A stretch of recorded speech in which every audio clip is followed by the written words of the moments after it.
Boa noite a todos, sejam muito bem-vindos. Ajuda sempre. Constitui passagem das mais dramáticas nos Atos dos Apóstolos, aquela em que Paulo de Tarso se prepara à frente dos testemunhos que o aguardavam em Jerusalém. Na alma heróica do lutador não paira qualquer sombra de hesitação. Seu espírito, como sempre, está pronto. Mas os companheiros choram e se lastimam, e, do coração sensível e valoroso do batalhador do Evangelho, flui a indagação dolorosa. Não obstante a energia serena que lhe domina a organização vigorosa, Paulo sentia falta de amigos tão corajosos quanto ele mesmo. Os companheiros que o seguiam estavam sinceramente dispostos ao sacrifício. Entretanto, não sabiam manifestar os sentimentos da alma fiel. É que o pranto ou a lamentação jamais ajudam, nos instantes do testemunho difícil. Quem chora ao lado de um amigo em posição perigosa desorganiza-lhe a resistência. Jesus chorou no horto, quando sozinho, mas em Jerusalém, sob o peso da cruz, roga às mulheres generosas que o amparavam a cessação das lágrimas angustiosas. Na alvorada da ressurreição, pede a Madalena esclareça o motivo de seu pranto, junto ao sepulcro. A lição é significativa para todo aprendiz. Se um ente amado permanece mais tempo sob a tempestade necessária, não te entregues a desesperos inúteis. A queixa não soluciona problemas. Ao invés de magoá-lo com soluços, aproxima-te dele e estende-lhe as mãos. Mensagem retirada do livro Pão Nosso. Boa noite a todos. Hoje vamos abordar um tema um tanto que delicado, por assim dizendo, porque depende muito das impressões que uma pessoa tem da vida, dos dissabores que talvez enfrentou, que viu, que por vezes sofreu na pele, né? Um assunto um pouquinho delicado, talvez, que é sobre a pena de morte. Particularmente é um assunto que me interessa um tanto, né? Considerando a formação acadêmica e tudo mais, né? Digo para vocês até, e ainda bem que as pessoas mudam, né? Eu até aceitava um tempo atrás, bastante tempo atrás, até achava plausível em alguns aspectos a pena de morte. Mas, como a gente amadurece, analisa, não estamos fadados a acreditar naquilo que a gente de cara acredita, né? A gente, graças a Deus, mudei meu pensamento sobre isso, ainda mais depois que conheci a doutrina espírita. Tá? Mas antes, pessoal, de nós precisamos fazer um estudo preliminar, vamos assim dizer, e abordar alguns aspectos do Livro dos Espíritos, mais precisamente lá na questão número 115 do Livro dos Espíritos, que diz o seguinte: o Allan Kardec fez essa pergunta à espiritualidade. Dos espíritos, uns terão sido criados bons e outros maus? Esse é o questionamento que o Allan Kardec faz à espiritualidade. E a resposta é a seguinte: Deus criou todos os espíritos simples e ignorantes, isto é, sem saber. A cada um deu determinada missão com o fim de esclarecê-los e de os fazer chegar progressivamente à perfeição, pelo acolhimento da verdade e para aproximá-los de si. Nesta perfeição é que eles encontram a pura e eterna felicidade. Passando pelas provas que Deus lhes impõe, os espíritos adquirem aquele conhecimento. Uns aceitam submissos essas provas e chegam mais depressa ao seu destino final, outros só a suportam murmurando e assim, por sua culpa, permanecem afastados da perfeição e da prometida felicidade. Ou seja, a Deus, como Ele é eminentemente justo, Ele não criou alguns espíritos nem melhores nem piores que os outros. Ele nos criou iguais, simples e ignorantes, né? Cada um com a sua missão, cada um com as suas provas, com as suas expiações, que ao longo da sua existência vão adquirindo os motivos para tal, né? Mas todos simples e ignorantes, e todos fadados à felicidade. Isso nós já sempre abordamos aqui, não só eu, como demais colegas aí que fazem essa conversa aí na segunda-feira, né? Todos nós estamos fadados à felicidade. Nosso destino final é a ascensão aos planos superiores e sermos plenamente felizes, né? O fato é que uns aceitam as provas e as expiações, né? E chegam mais depressa a esse destino final, que é a felicidade, né? E os outros não. Tem alguns que se negam, talvez, a passar por essas provas e expiações, né? E só se lamentam, né? Atrasando a chegada a esse destino final. E prosseguindo ainda nessa questão 115 aqui, tem uma subdivisão da pergunta que o Kardec faz à espiritualidade, que diz o seguinte: segundo o que acabais de dizer, os espíritos em sua origem seriam como as crianças ignorantes e inexperientes, só adquirindo pouco a pouco os conhecimentos de que carecem com o percorrer as diferentes fases da vida? E a resposta é a seguinte: sim, a comparação é boa. A criança rebelde se conserva ignorante e imperfeita. Seu aproveitamento depende de sua maior ou menor docilidade. Mas a vida do homem tem termo, ao passo que a dos espíritos se prolonga ao infinito. Nós, o que podemos extrair desse breve ensinamento, desse breve prolegômeno à nossa palestra de hoje? Que todos nós, ninguém é privilegiado, por assim dizendo, ninguém é dotado milagrosamente, sem nenhum mérito, de uma bondade infinita ou de uma maldade infinita, vamos dizer assim. Todos são iguais e conforme a evolução que a pessoa vai angariando ao longo do seu caminho, ao longo da sua existência, ela vai se depurando, vai se tornando um espírito melhor, vai se aproximando mais da felicidade. Ao passo que tem espíritos, né, que a gente pode ver aí diuturnamente nas nossas vidas, que elas, vamos dizer assim, são rebeldes e se negam a aceitar essas provas, essas expiações, e ficam, por assim dizendo, meio que estagnadas ali na senda evolutiva, tá? E a questão da evolução, né?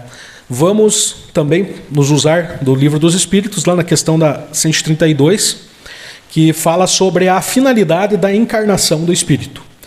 Kardec pergunta: qual é a finalidade da encarnação dos espíritos? E a espiritualidade responde: Deus a impõe com o fim de levá-los à perfeição. Para uns é uma expiação, para outros uma missão. Mas para chegar a essa perfeição, eles devem sofrer todas as vicissitudes da existência corpórea.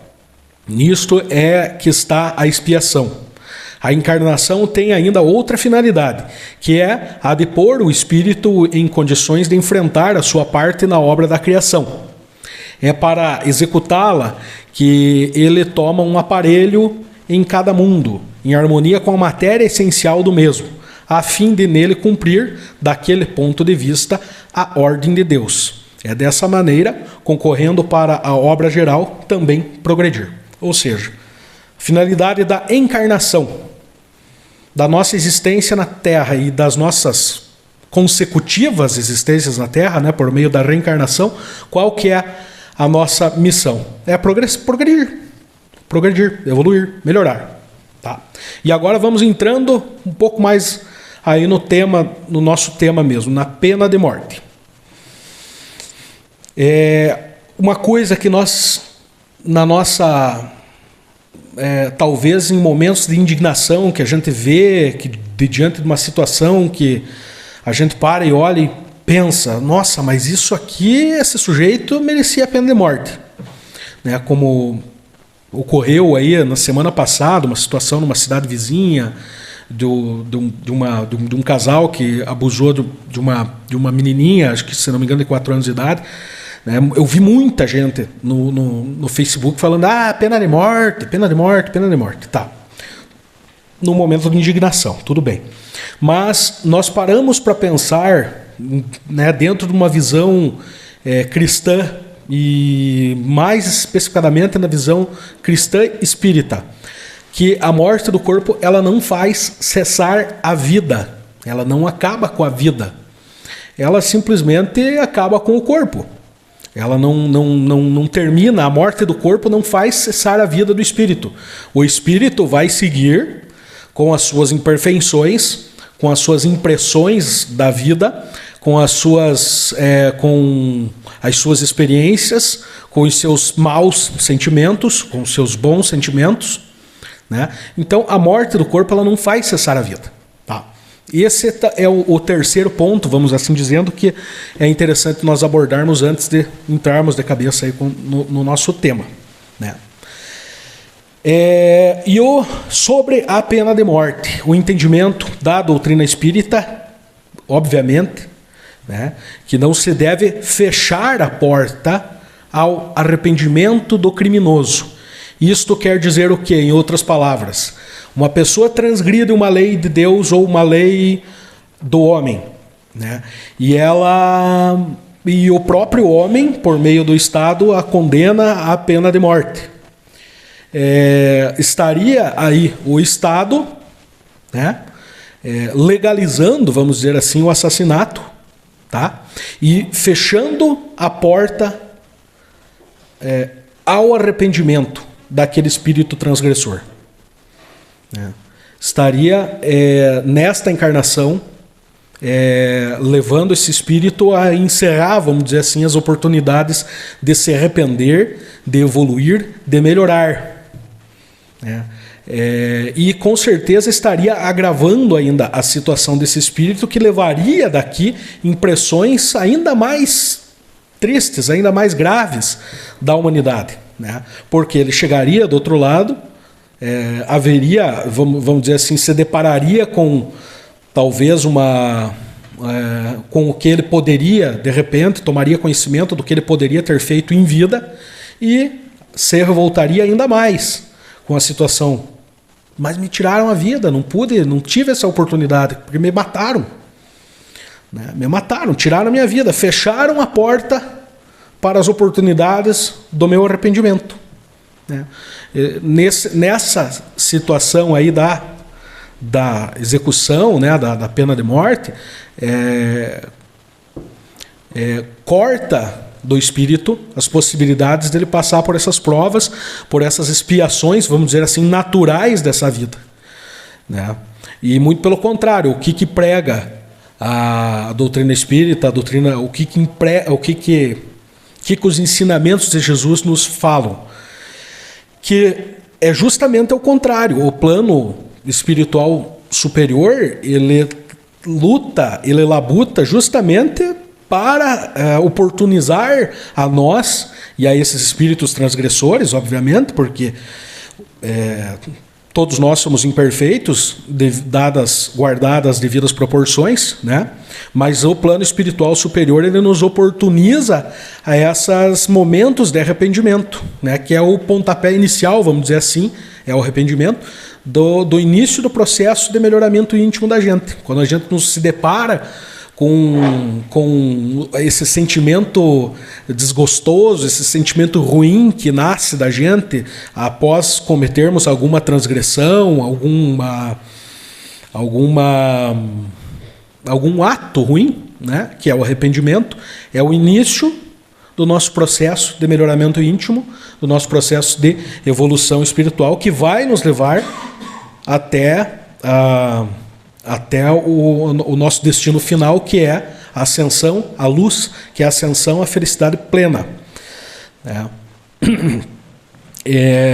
Então, o que a gente pode dizer com tudo isso? Que defender a pena de morte é, no mínimo, faltar com a caridade, né? Porque a caridade ela também é a indulgência com a imperfeição alheia do nosso irmão.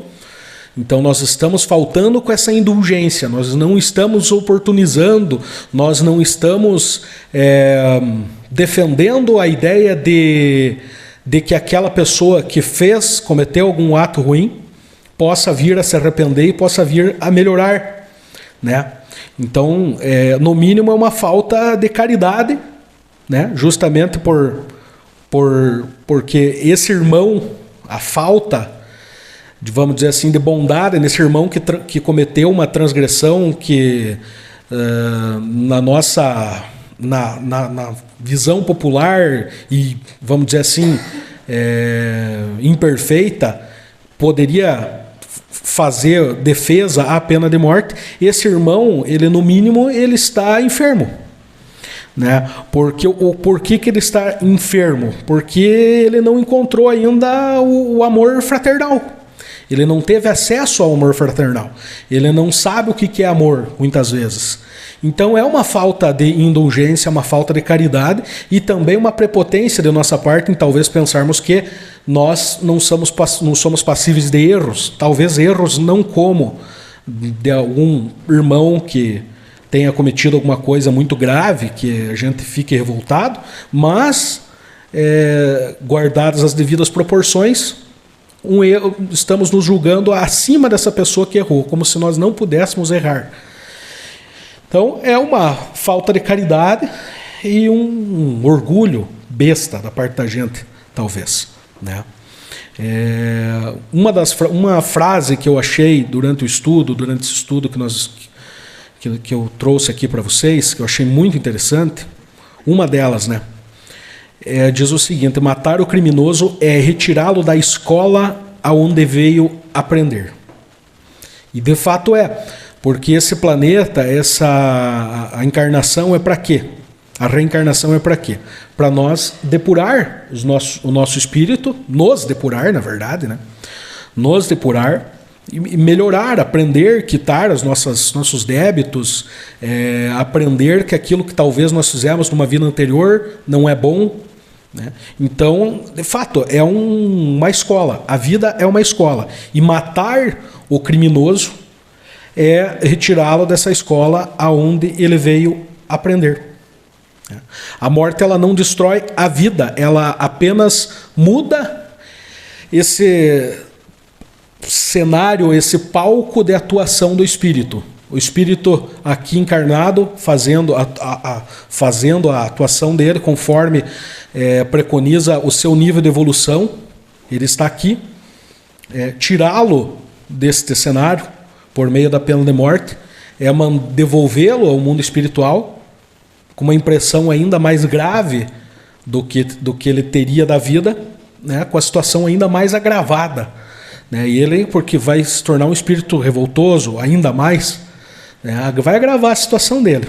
Por isso que a pena de morte, né, e nenhum ato violento, ele encontra defesa na doutrina dos espíritos. Algumas situações, só que isso é tema para uma outra palestra, que eu acabei me deparando durante esse estudo, é a questão da legítima defesa. Né? Ela não encontra amparo, a legítima defesa não é, vamos dizer assim, defendida pela doutrina espírita, mas entende-se que há uma atenuante ali, né? Mas esse é um tema para uma próxima palestra, tá? Então, para o Espiritismo, meus amigos, né, com base nessa justiça divina da reencarnação, matar o criminoso, né, por meio da pena de morte, ao invés de fazê-lo cumprir a pena que ele veio cumprir aqui na Terra, né, que permita a ele fazer uma reflexão, tomar um caminho diferente da vida dele, propiciar a evolução dele, o melhoramento íntimo dele e verdadeiro dele, né, é cortar-lhe essa oportunidade, desse melhoramento. Né? A pena de morte, tirá-lo do mundo, é cortar a oportunidade dele se melhorar. Né? E representa isso aí, inclusive, um ato de uma crueldade muito grande, que é a legalização do assassinato. Né? E assim como diz a questão 746 do Livro dos Espíritos, se é crime aos olhos de Deus o assassinato. A resposta é a seguinte: grande crime, pois que aquele que tira a vida do seu semelhante corta o fio de uma existência de expiação ou de missão. Aí é que está o mal. Mas agora nós sabemos que nós estamos, vamos dizer assim, fazer um comparativo de 200 anos atrás e 100 anos atrás, né, quanto mais ali para a Idade Média, século XVIII, século XIX para cá, né, obviamente que o mundo inteiro, em alguns lugares um pouco mais, em alguns lugares nem tanto, passou por um processo de melhoramento nesse sentido, né, e deixou de adotar a pena de morte para em crimes, vamos dizer assim, comuns, né, com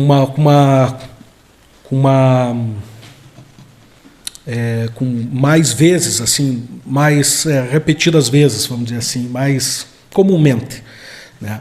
Isso porque, e como disse a espiritualidade de Allan Kardec, quando ele estava codificando a doutrina, o Livro dos Espíritos, né?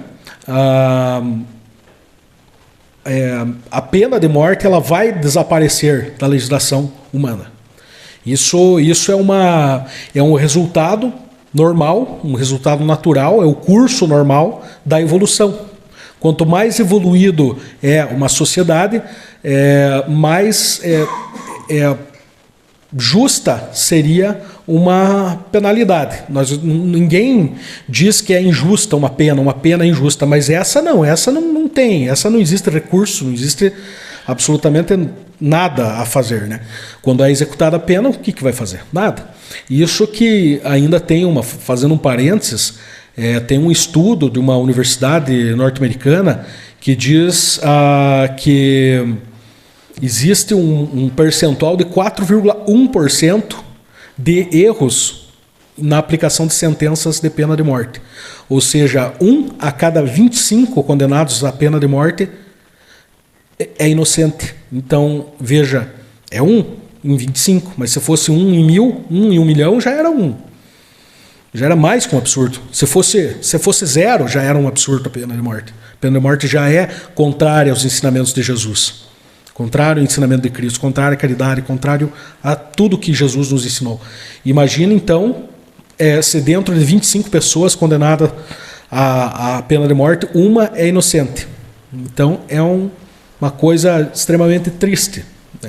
A questão 760 do Livro dos Espíritos diz o seguinte: a pena de morte desaparecerá um dia da legislação humana? E a resposta é a seguinte: a pena de morte desaparecerá incontestavelmente e sua supressão assinalará um progresso da humanidade. Quando os homens forem mais esclarecidos, a pena de morte será completamente abolida da terra. Os homens não terão mais necessidade de julgar pelos homens. Falo de uma época que ainda está muito longe de vós. Mas vejam, pessoal, existem 195 países no mundo. Desses 195, 108 países já aboliram por completo a pena de morte. Não existe pena de morte na legislação de 108 países. Mais 26 países não praticam. Preconiza a lei até possibilita, mas entrou em desuso. É uma lei que não se utiliza mais. Que há mais de, pelo estudo que eu segui ali, há mais de 14 anos não executam alguém a pena de morte. 7 países praticam em casos especiais e 54 países ainda praticam. Tá? Pergunto para vocês, o nosso Brasil, o coração do mundo, a pátria do Evangelho, tem pena de morte? Alguém se arrisca, menos os profissionais do direito? Tem pena de morte no Brasil. Infelizmente, temos a pena de morte no Brasil, que é um dos 7 países que praticam em casos especiais, que é casos de guerra declarada no cometimento de crimes de guerra. Infelizmente temos, mas desde 1876 que não é executada uma pena de morte no Brasil.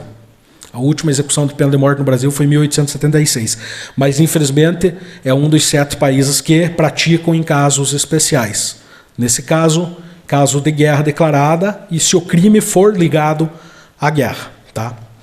Para encerrar, temos aqui um pensamento muito interessante do Luís XVI, que foi rei da França no século XVIII, e ele disse o seguinte: se tivessem os legisladores promulgados promulgado tantas leis para recompensar as boas ações quanto promulgaram para castigar os crimes, o número de virtuosos teria aumentado mais pela atração da recompensa do que o número dos perversos tem diminuído pelo medo do castigo. Ou seja, e isso também seria tema para uma outra palestra, até um pouco mais extensa, né? As políticas públicas estão fracas nesse sentido, né? Para promover o melhoramento das pessoas, infelizmente. Pessoal, espero que tenham gostado. Uma boa noite e uma boa semana a todos vocês.